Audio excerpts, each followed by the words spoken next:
இன்னைக்கும் அத ஒரு டெம்ப்ளேட் மாதிரி பல திரைப்பட இயக்குநர்கள் விமர்சகர்கள் கொண்டாடி வருவதற்கு என்ன காரணம்னு அதை உருவாக்குனவரா நீங்க நினைக்கிறீங்க? வழக்கமான ஒரு திரைக்கதை இல்லாம மாற்று திரைக்கதையை கையாண்டிருக்கோம். ஒரு வன்முறை இல்லாத ஒரு முடிவை அதை சொல்லியிருக்கோம். அந்த ஒரு கிராமமே மறைந்து போகிற மாதிரி ஒரு கதை நிஜமான சம்பவமா நிகழ்வா அப்படிங்கிற கேள்வி இன்னமும் பலர் மனசுல எழுந்தது உண்டு. அதை பற்றி சொல்ல முடியுமா?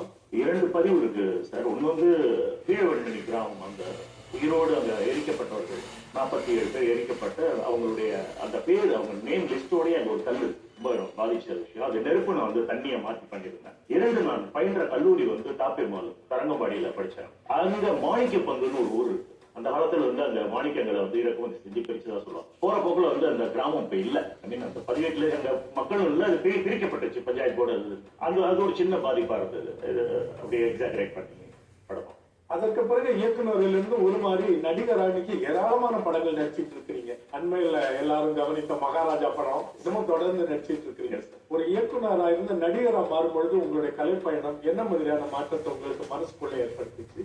சந்தர்ப்பமும் சூழ்நிலை நடிகர் அப்படிங்கிற ஒரு நம்மள மாத்திடுச்சு. நடிகராக இருக்கக்கூடிய வாய்ப்பு என்னை தேடி வந்தப்போ அதை நான் மறுதளிக்கல, ஏற்றுக்கொண்டேன். அதனுடைய விடை 60 படத்துக்கு மேல நான் தாண்டி போயிட்டு இருக்கேன்.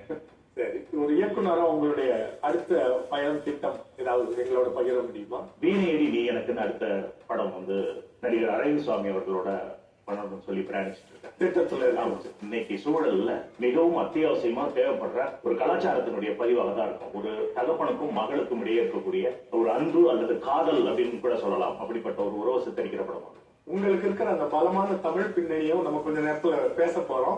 அதுக்கு முன்னாடி நம்மளுடைய 2வது சுற்றை முடித்து வந்து விடுவோம். இப்பொழுது 2வது சுற்றை என்கிற பக்கத்தை நம்ம கொஞ்சம் ஆய்ந்து பார்க்க போகிறோம். தமிழை பற்றிய சிறப்பை ஏதாவது சொல்லுங்கன்னா நீங்க என்ன சொல்லுவீங்க?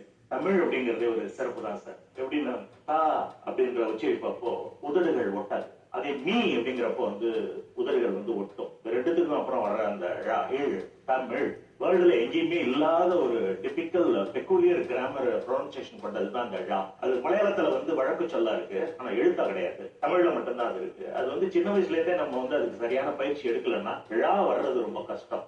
நிறைய தமிழ் இருக்கு, நிறைய பேசுற தமிழ் ஒண்ணு இருக்கு, வழக்கு தமிழ், இலக்கிய தமிழ் இருக்கு, நாடக தமிழ் இருக்கு. அது பைந்தமிழ், செந்தமிழ், வண்டமிழ், கன்னித்தமிழ் அப்படின்னு சொல்லிட்டு தமிழ்ல 16 வகையான தமிழ் இருக்கு. அதுல குறிப்பிட்டு சொல்லணும்னா அப்பா உயிர் எழுத்து, இப்போ மெய் எழுத்து. மெய் அப்படிங்கிறது உடல். இந்த உயிரும் உடலும் இணைந்த பிறகு பிறக்கிற அந்த பா, அதுதான் அப்பா. அம்மாவுக்கும் அது பொருந்தும். இந்த மாதிரி உறவுமுறை கலாச்சாரங்களை சொல்ற பண்பு எந்த மொழியிலுமே கிடையாது. நீங்க ஆங்கிலத்தையே எடுத்துக்கிட்டா கூட அத்தை பையனையும் கசின் தான் சொல்லுவாங்க, சின்னம்மா பையனையும் கசின் தான் சொல்லுவாங்க. ஆனா தமிழ்ல மட்டும்தான் அது சிற்றன்னை மகள், பெரியன்னை மகள் அப்படின்ற உறவு முறைகளை வகுத்து அதுக்குள்ள பயணிக்கிற ஒரு மிக அற்புதமான ஒரு கலாச்சார பதிவு கொண்டதுதான் தமிழ். அதை உச்சரிக்கிறதுக்கு நம்ம நாவ கொடுத்து வச்சிருக்கோம். தமிழில் உங்களை கவர்ந்த எழுத்தாளர் அல்லது பேச்சாளர்? கலைஞர் அவர் எழுதுன அந்த திருக்குறளுக்கான விளக்கம் ரொம்ப எளிமையா இருக்கும். ஆமா, ரொம்ப எளிமையா இருக்கும். அடுத்த திரைப்படங்கள்ல அவருடைய வசனம், இன்னும் சொல்ல போனா அப்ப அந்த பராசக்தியினுடைய பாதிப்பு சார். ஏன்னா 1984 அந்த படம். சிட்டிசன் 2001